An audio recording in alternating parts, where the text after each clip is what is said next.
D, wait for it, delightful. Check out the name tag. You're in my world now, Grandma.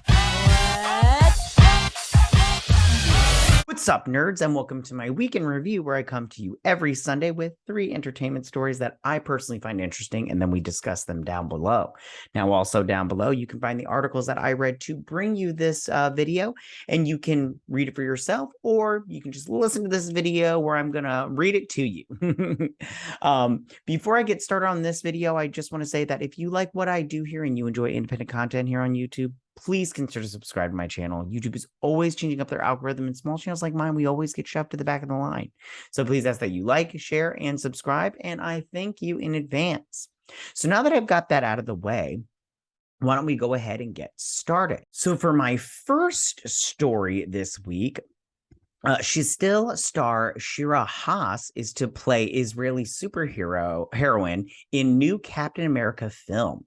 So now this was dropped over at like a D23 and everything. I was gonna cover it, but I didn't have time because I was like, oh, this is exciting. I love Shira Haas. She's so great. She was on Shtisel, or Shtisel.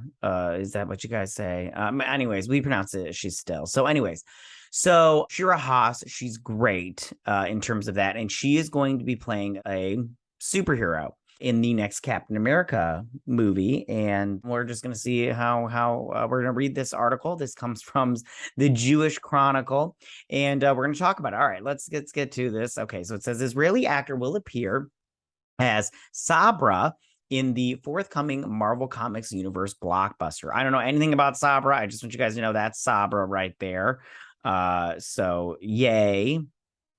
So it says Shtisel star Shira Haas has been cast as the Israeli superheroine in the new Captain America film. She will play the character Sabra in Captain America New World Order, the fourth in the Captain America series, which is due for release in 2024, Variety reported. Besides, she's still the Netflix series in which she played a young religious wife in Jerusalem. Haas came to wider attention in the series Unorthodox, in which she took on the role of a woman who broke away from the tight-knit community in New York to try to fulfill her musical ambitions. There's Shira Haas right there. Very beautiful. Okay, so it says, Sabra may be the first Israeli superheroine on the big screen, but Haas is not the first Israeli actor to don a superheroine's cape. Gal Gadot achieved stardom when she took on villains as Wonder Woman. Sabra made her first full appearance in Marvel Comics more than 40 years ago in the Incredible Hulk story in Israel, entitled Power and Peril in the Promised Land. Ruth Bat-Seraph as Sabra in the civilian life as the Mossad's first superhuman agent, but she gets into a scrap with the Hulk, who she wrongly believes is aiding Arab terrorists. Oh, and that's all we got there. So I don't know anything about Sabra as far as that goes, except for it sounds like she is their version of Captain America, Israel's version of Captain America. So I'm assuming what happened is once, America had their super soldier, everybody else wanted their super soldier. And I love Shira Haas. I think she's great. If you watch Unorthodox on Netflix, it's great. She did a great job. It's only 6 episodes. I can't remember. It might be 6 to 8 episodes. It's been a while since I've seen it. I didn't see it. I haven't seen it since it came out, but it was very good, and she was very good in it. I'm surprised it took her so long for her to get something, this big, right now, because she was so good in that, and all I heard about was how great that show was. So I'm happy for her, and this sounds like a great opportunity. Who doesn't want to be in the Marvel cinematic universe? However, I really hope that they do her as an actor and this character well, in terms of like representation and all that stuff. A lot of people, representation is important to a lot of people, all that kind of stuff.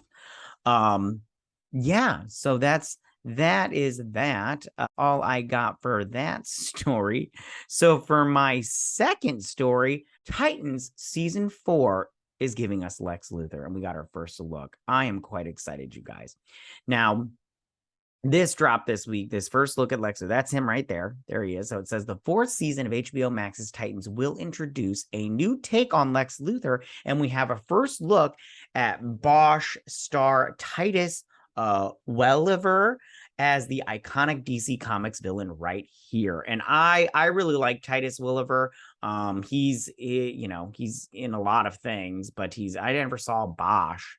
So, but I might start watching it now because I really like him a lot. He's great.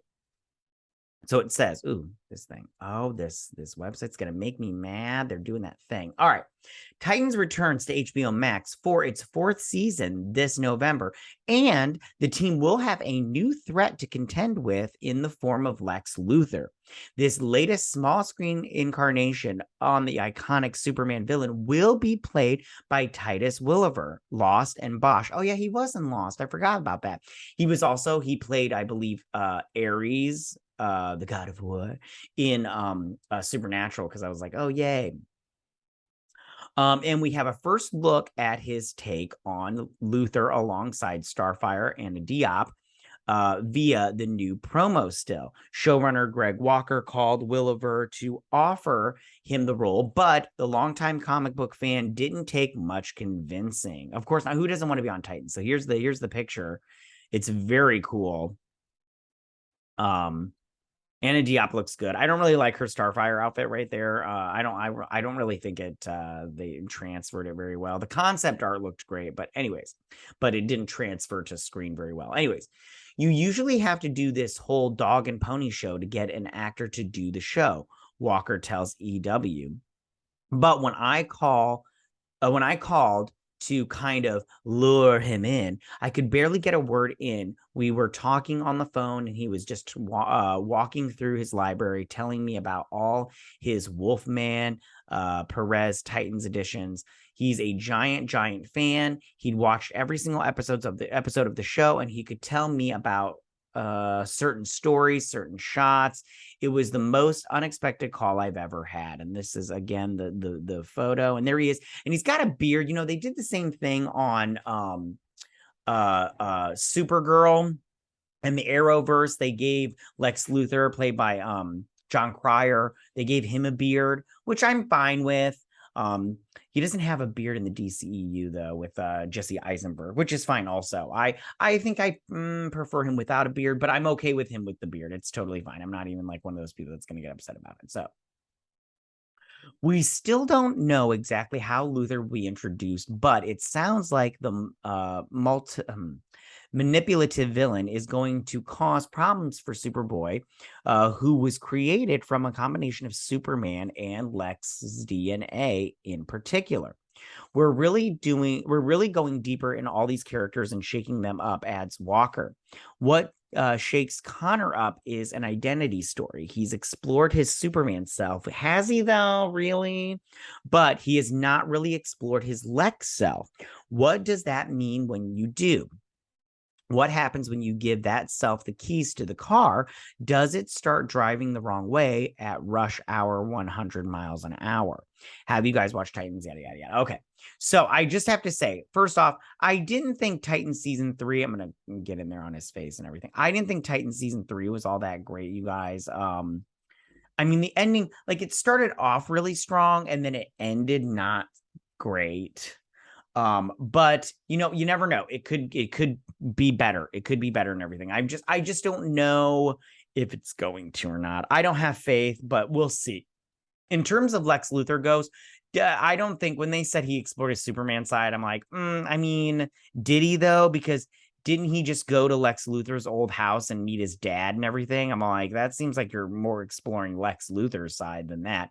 And unlike Dick Grayson, he didn't meet Superman, and if we did, it was off screen and we didn't get to see it. So I was kind of hoping that they would do like they did with Bruce Wayne. We didn't see Batman in the show, but we did see Bruce Wayne a bunch of times. So I thought for season 3 that they would introduce Clark Kent or maybe Diana Lance, and we'd get to meet them, their alter egos, not the heroes. We'd only see the heroes in the characters that are in the Titans, but unfortunately, we didn't get that. But I am glad to see that they're bringing in Lex Luthor. I'm very curious to see what they do with that, and I'm curious to see how Titus Welliver plays him. And I'm excited to see where they go from here. So that is my second story of the week. So for my third and final story of the week, this also kind of dropped during D23. It didn't really drop, but they showed stuff at D23 that we, as people that didn't go because we're not privileged to go to D23. Yeah, you just have to pay for it and get tickets and stuff. I heard it was pretty hard though. Anyways, we didn't get to see this. So, but it says Ant-Man and the Wasp Quantumania merchandise art gives us the first look at MODOK. Now, the merchandise has been giving a lot of stuff away lately. Like they'll release t-shirts, stuff, and maybe toys or whatnot, and we'll get to see what characters are going to look like. Pardon me. I mean, we did get to see what who the new Black Panther is because they released a Lego set, and I'm all like, you guys, and we got to see the new Iron Man, Ironheart suit. We got to see the Mark 1 or 2, whatever. I don't know. I did some videos of it. I'll leave them in the iCard section. But now we're getting to see MODOK. Now it says, following recent fan art based on footage descriptions, we finally have the first official look at MODOK's character design thanks to Ant-Man and the Wasp Quantumania merchandise art. That's MODOK right there. That's how he looks like in the comic books. He's very gross, but at the same time, he's a good villain. Or at least I think so. It says, last month, we shared some MODOK fan art based on the descriptions that were posted online following Marvel Studios panel at San Diego Comic-Con. The image fooled some people into believing it was official concept art, but we now have a first look at the actual character design thanks to some tie-in merchandise. An Ant-Man and the Wasp Quantumania t-shirt featuring promo art of the metal organism designed only for killing has found its way online, giving us some idea of what to expect from the villain's MCU debut. It's certainly an interesting take on the character, but MODOK has always been one of the most bizarre-looking Marvel Comics baddies. Also, his live-action debut should reflect that. I mean, yes and no. I think the weirder, the better, because I think that it would have been better just to see him as a floating head with little arms and stuff. I just think that would have been better, but let's take a look at this. So I'll pull it up and everything. So it says, apparently some Ant-Man and the Wasp promotional art speed right here. Let me see. Do they have the picture? No. Okay. I'll pull up the picture. Just give me 2 more seconds. Let me come back up here because I want to read this. We're still not sure how MODOK will factor into the threequel. I know how he's going to factor into it.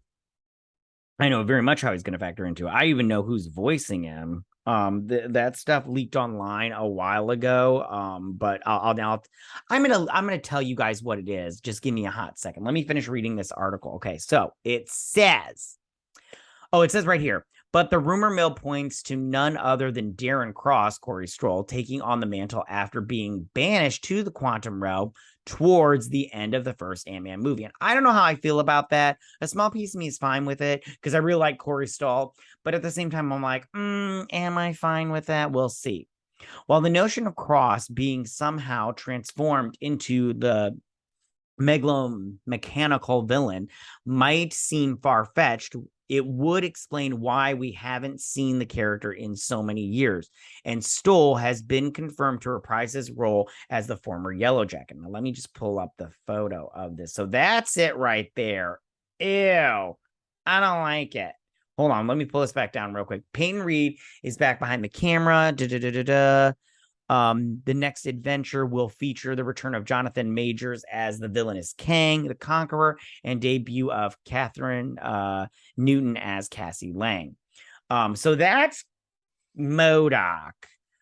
Ew, I don't like it. It's like a little robot baby, but like with no neck. And I'm all like, if you're going to do it like this, I mean, you guys should have just done it.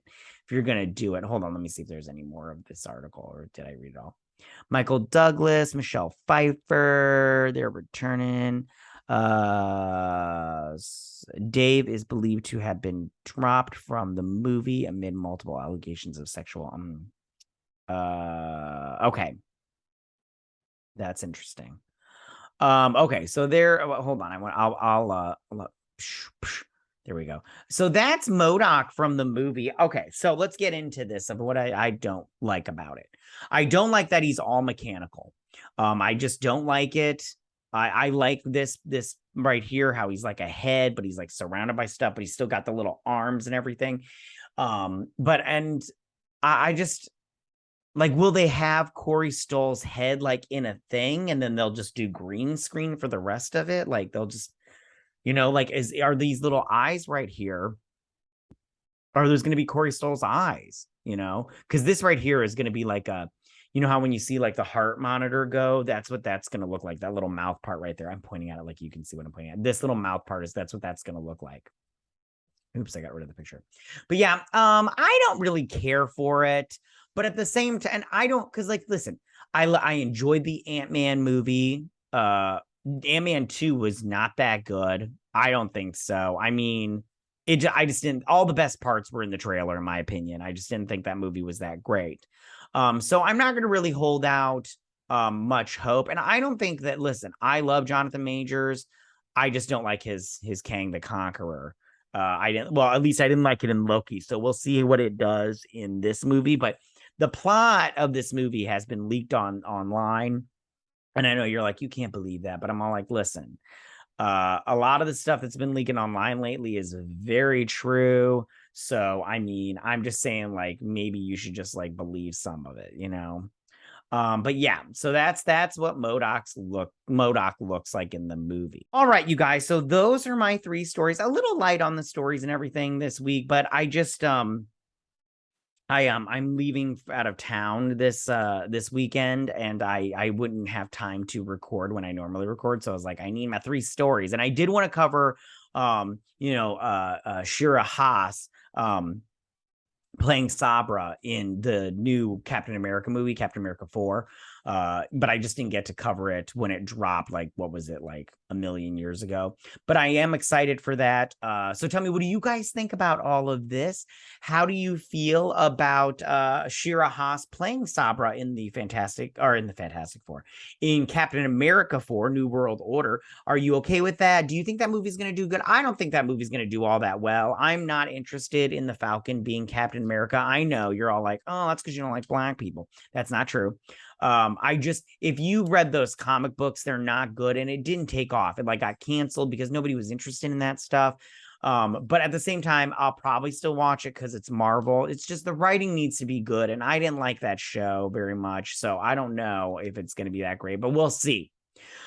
Tell me, what do you guys think of Titus Welliver playing Lex Luthor in Titan Season 4? And how do you think he looks? Do you like his look? Do you not like his look? Do you like Lex Luthor with a beard? Or do you like him with hair like they did in the DCEU with Jesse Eisenberg, and he had the long locks and everything? Or do you like him clean shaven and a bald head? Like, bald all over. And does the carpet match the drapes? Anyways, and then finally, tell me, how do you feel about this look of MODOK? Do you like this look? Do you not like this look? I mean, how do you guys feel about it? Because I don't know how. I mean, I think I don't like it. I don't think I like it. But, and also, I'm like, MODOK's such an interesting character to bring into this that I'm just like, I don't know if it's gonna work or not, but I'm interested in seeing if it's gonna work. But I don't know if I like this. I'll have to see the actual picture of it, not this cartoon version of it, and then I'll also have to see it like on screen in motion kind of thing before I can give a really, really big like a solid thought process on it. All right, you guys, that is my video. Go ahead and leave all your comments in that section down below. If you like this video, go and hit that like button. I won't mind. If you're new to my channel, please hit that subscribe button. I'd greatly appreciate it. And I will see you guys next week on my week in review. You guys have a good week. Bye. Hey nerds, if you like this video, go ahead and click that Geek What icon and subscribe. And if you like this video, go ahead and join me every Sunday with my week in review.